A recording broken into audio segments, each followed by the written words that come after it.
Well, England obviously came to Port Elizabeth for a good time, not a long time, because it just took them one session to bowl South Africa out here at St George's Park for 237 runs, a victory of an innings and 53 runs, whopping by any measure. I'm with Zaheer Adams, the Independent's cricket correspondent here in Port Elizabeth.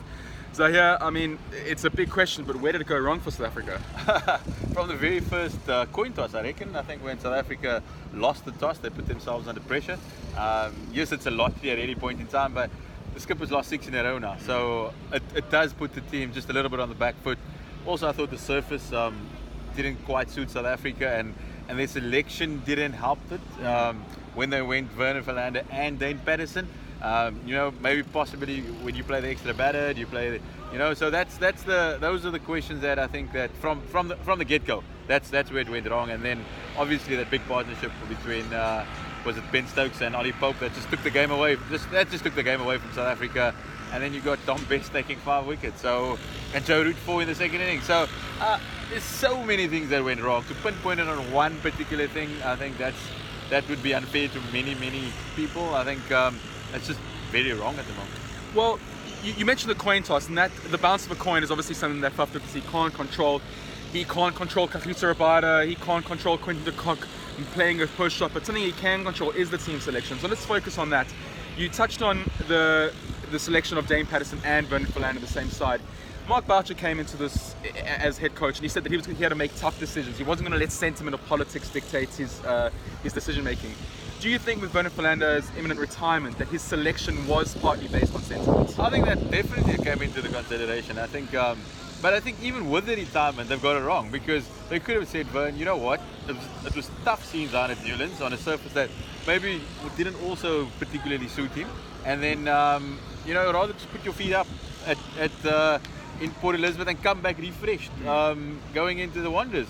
Whereas now he's bowled on 2 surfaces, really, done the hard yards, and again, we must remember he's retired, which means he's getting older. The body's, the body aches. There's a reason he's retired. No, completely. So that's why, just manage him a little bit better and say, you know what, give the young man a go, give Dave Patterson a go, and Vern, you come back at the Wanderers and you do your thing there on a with your beloved Evan Flint as the groundsman. So maybe that sentiment definitely came in. Yeah.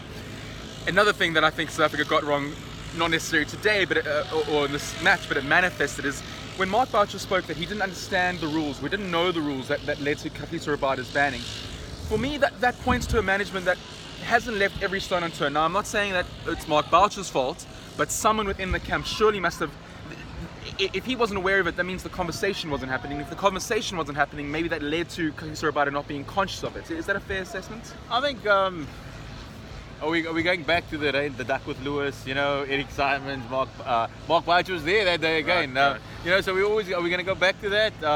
Do we now say that we live in a professional environment where every pebble, not stone, must be turned over? Yeah. But I also think, so it's a new management team, and remember Doc Musaji, he was very central to all of these things that took place in the Proteas setup, and we weren't always aware of what he does.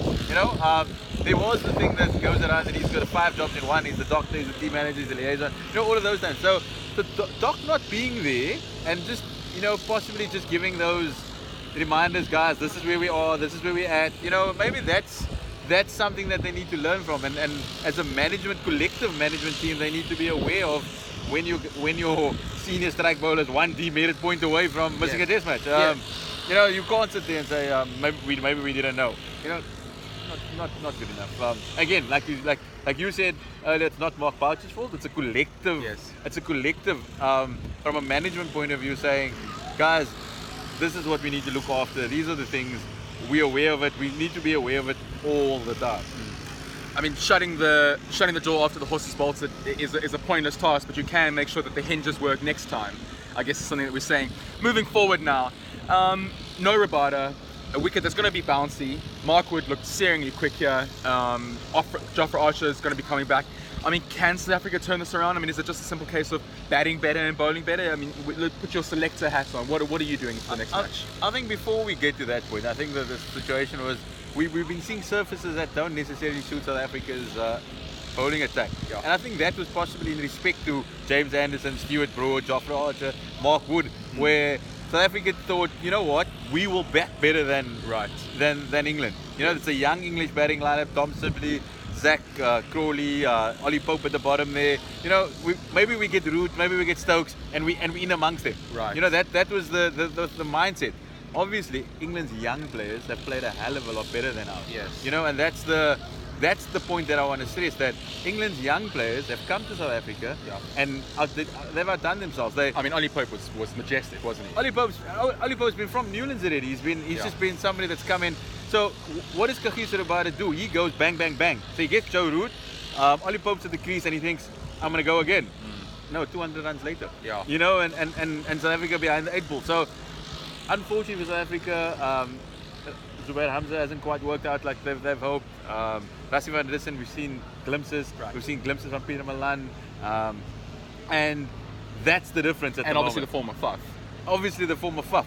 But remember, Joe Root was before this, he loses at Newlands and he's Faf. Yes. And suddenly we're asking English media saying, is this the end of Joe Root? Right. But now he walks away 2-1 up, he goes to the Wanderers, possibly England win the series, and Joe Root carries on for however long. So that's how small the margins are. But in terms of where they're going, I think it's not a case of it's a collective. So the batter's got to bat better, and that's everybody. That's not the young players, that's not the older guys, that's everybody. Yes. South Africa cannot be 85 for 6 every game. You're never going to win a game. You're never going to win a test match. And Faf hit it on the head. 30s don't win test matches, and they're never going to. Yeah. So collectively, what can happen in 3 days? Maybe Temba Bavuma, he got a big 180, you know, on the weekend. He comes in and he's got a point to prove. So that's what we need. And when I say we, I say South Africa. Yes. In terms of they need cricketers and who have points to prove at the moment, because it's at old age fighting spirit, you know, all of that. Because skill is not. We're not going to improve skill in 2 or 3 days. You know, it's about who wants it more and how desperate you are. And South Africa are very desperate, and they are young cricketers that need to stand up. Yeah. Let's not forget, as we said at the start of the series, these are two very, very flawed sides. So there's absolutely no reason why South Africa can't square the series in Johannesburg. This is an England side that, as Joe Root said, are not firing at their best just yet. There are flaws. Look, it's going to be a fantastic match. We'll catch you in Joburg.